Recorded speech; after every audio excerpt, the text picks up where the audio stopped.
Hi guys, today let's discuss the LeetCode question 209, minimum size subarray sum. Given an array of positive integers nums and a positive integer target, return the minimum length of a subarray whose sum is greater than or equal to target. If there is no such subarray, return 0 instead. Let's go to the example 1. Example 1, the target is 7 and the nums array is 2, 3, 1, 2, 4, 3. And with this nums array, we have to reach a target of greater than or equal to 7, and that subarray has to be of the minimum length. In this case, the smallest subarray of minimum length is 2 and it is 4 and 3. So when we add up 4 and 3, we get a sum of 7. So this is the minimal subarray that can be formed. Let's go to the example 2. In the example 2, the target is 4 and the nums is 1, 4, 4. So by using a single element in this array, we are able to reach the target. So the minimal subarray length is 1. So the output is 1 in this case. Let's go to the example 3. In the example 3, the target is 11 and the nums is series of ones. And we are not able to achieve the target of 11 by using even all the elements in the subarray.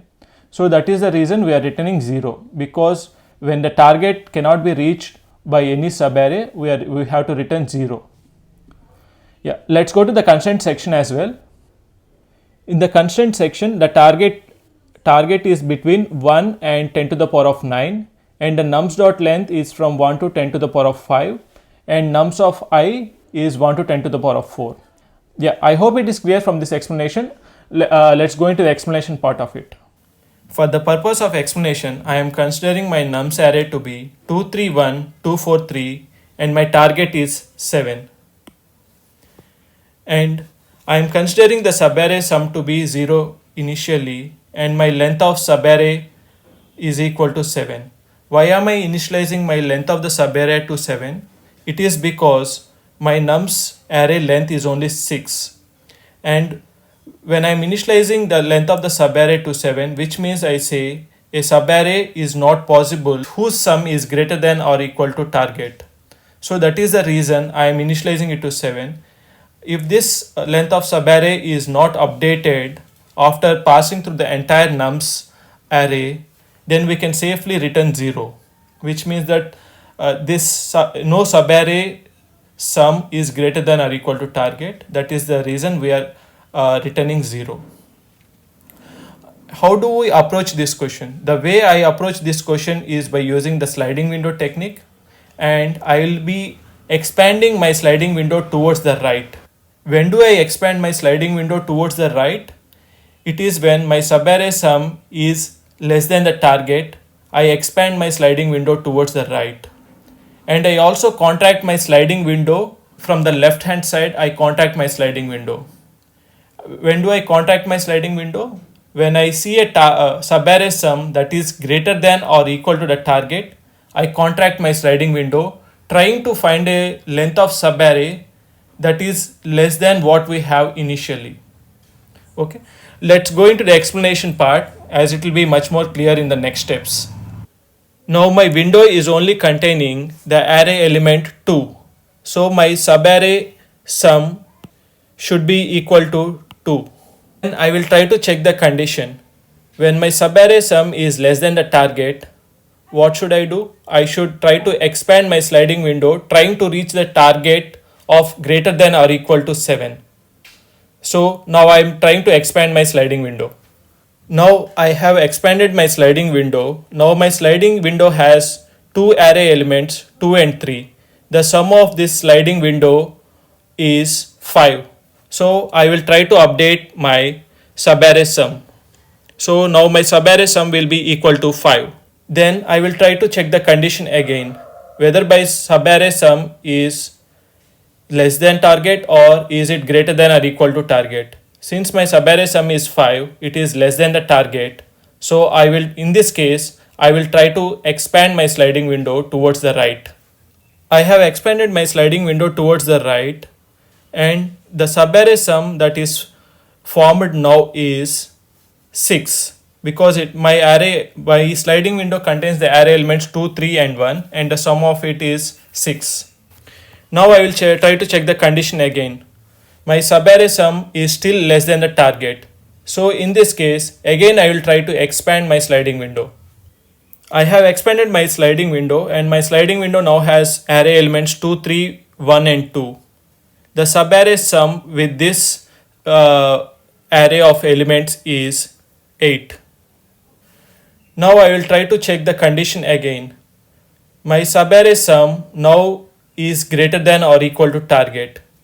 In this case, I will try to update my length of subarray.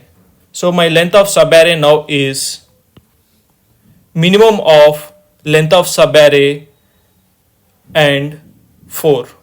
So it is minimum of 7, 4, that is going to be 4.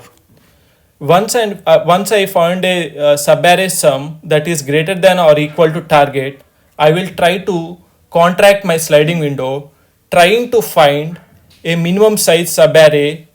So in this case, I will try to contract my sliding window from the left hand side. Now my sliding window contains array elements 3, 1 and 2. The subarray sum of these elements is 6. Now I will try to check the condition where my subarray sum is less than the target. So in this case, I will try to expand my sliding window towards the right. Now my sliding window contains array elements 3, 1, 2, 4. So the sum of which is 10. So I will try to update my subarray sum to 10. Now my subarray sum is greater than or equal to target. So I will try to update my length of the subarray. So it should be the minimum of 4, 4, because my sliding window also contains 4 elements. So I will try to find the minimum of 4, 4, which is 4. So my length of subarray will not be updated. Since the subarray sum is greater than or equal to target, I will try to shrink my window from the left hand side. Now the subarray sum of 7 is formed, and this subarray sum is greater than or equal to target. So I should be updating my length of the subarray as well. So I should be updating it with minimum of the current length, that is 4, and the current window size, that is 3. So minimum of 4, 3, that is going to be 3. Once I find a subarray sum of greater than or equal to target, I will try to shrink my window from the left hand side. Now my subarray sum is equal to 6. My subarray sum is less than the target. So when my subarray sum is less than the target, I will try to expand my sliding window towards the right. After expanding my sliding window towards the right, the new window contains the array elements 2, 4, 3, the sum of which is 9. So I am updating my subarray sum to 9. Since my subarray sum is greater than or equal to target, I will be updating my length of the subarray as well. Then my length of the subarray will be minimum of 3, 3, that is still going to be 3. Since my subarray sum is greater than or equal to the target, I will try to shrink my sliding window from the left hand side. After shrinking my sliding window from the left hand side, my sliding window contains array elements 4, 3.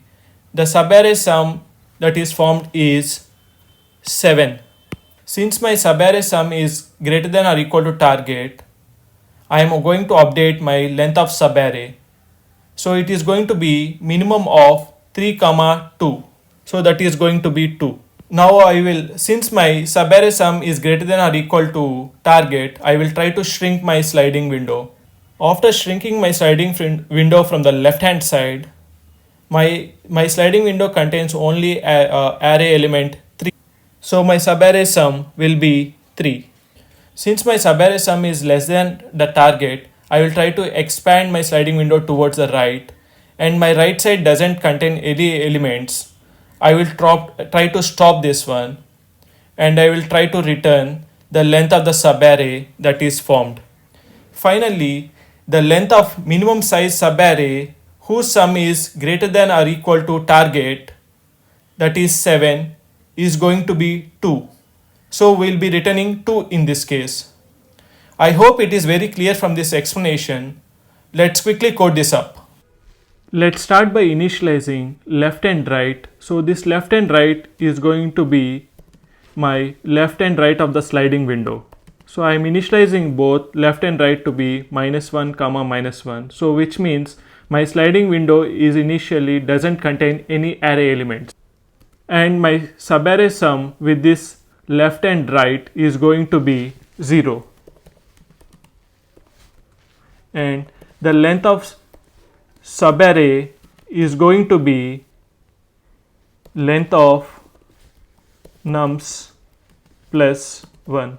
So if this length of subarray is not updated after passing through the entire array, which means we will be returning 0. So that is the reason I am initializing with length of nums plus 1.